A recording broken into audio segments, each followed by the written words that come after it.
That is why I wanted to be a comedian. That's what got me into it. It's the fact that a comedian can get up here and not only say whatever the fuck he wants, it's kind of expected. It's kind of like cool and okay.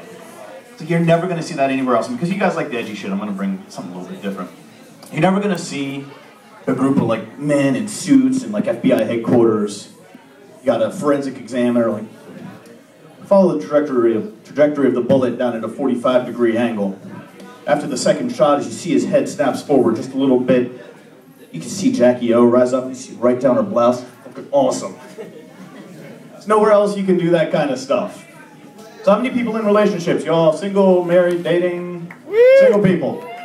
Woo, yay! Alright.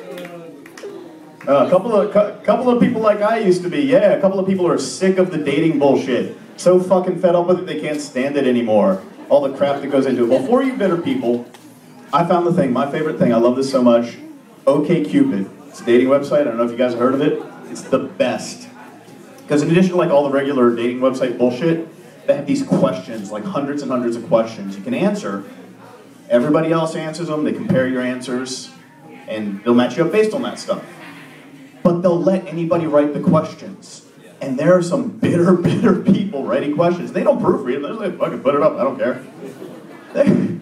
There's stuff like, your friend Tony comes over for drinks one night. After a night of drinking, he's wasted, had way too much to drink. Do you A, offer him to bed to sleep on for the night? Do you B, make a pot of coffee so he can sober up? Do you C, wait for your boyfriend to go to sleep and then fuck him on the new pool table? Brenda, you whore.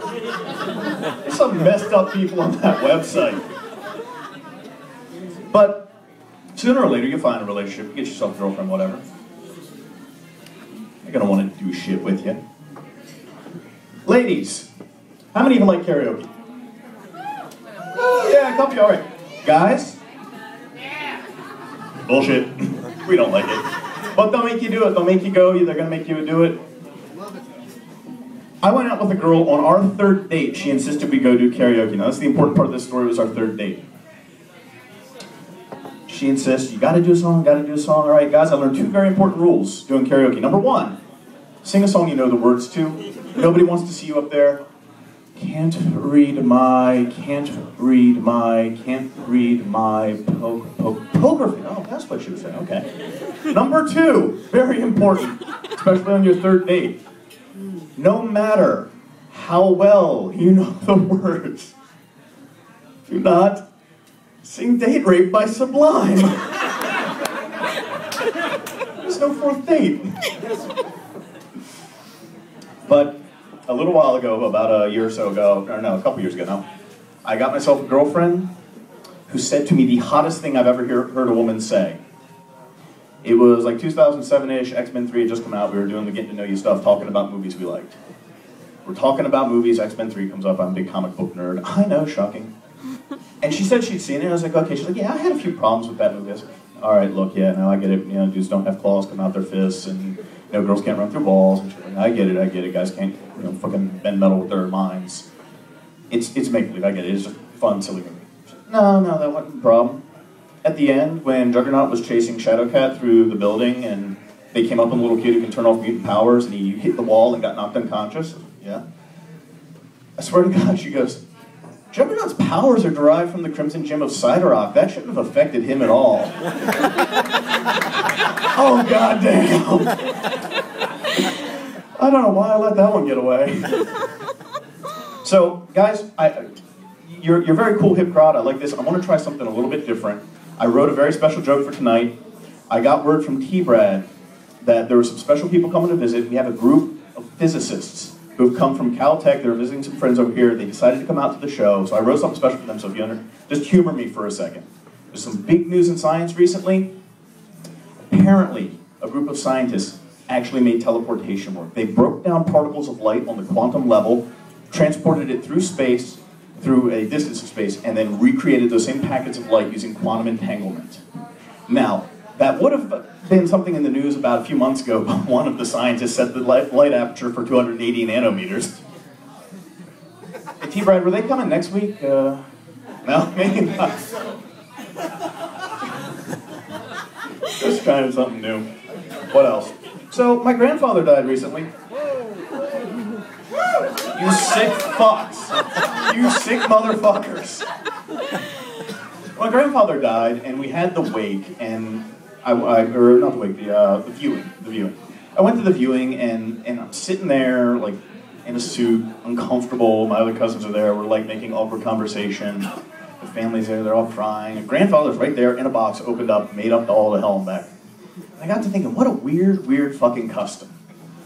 The viewing. How did that come about? Some guy called his brother.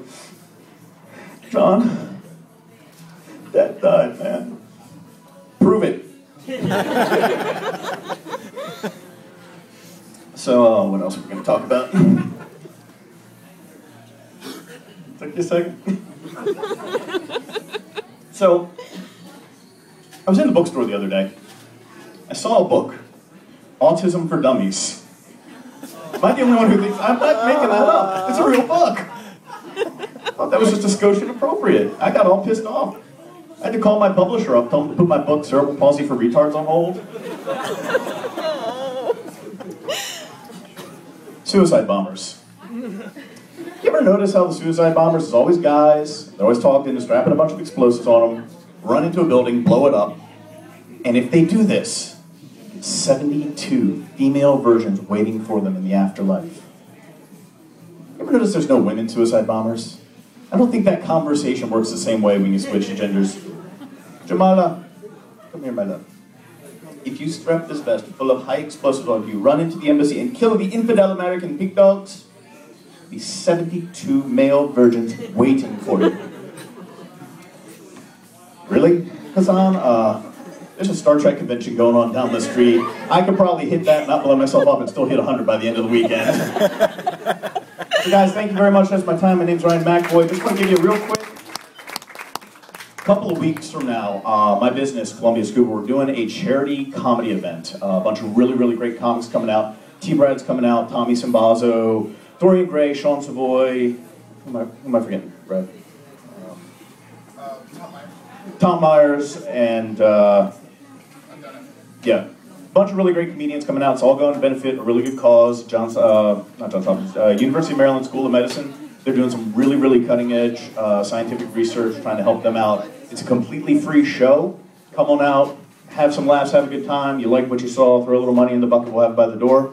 It's May 11th at 9:30 at Nottingham's Tavern in Columbia. If you guys need any more information, I'll be right back there. Thanks a lot, guys.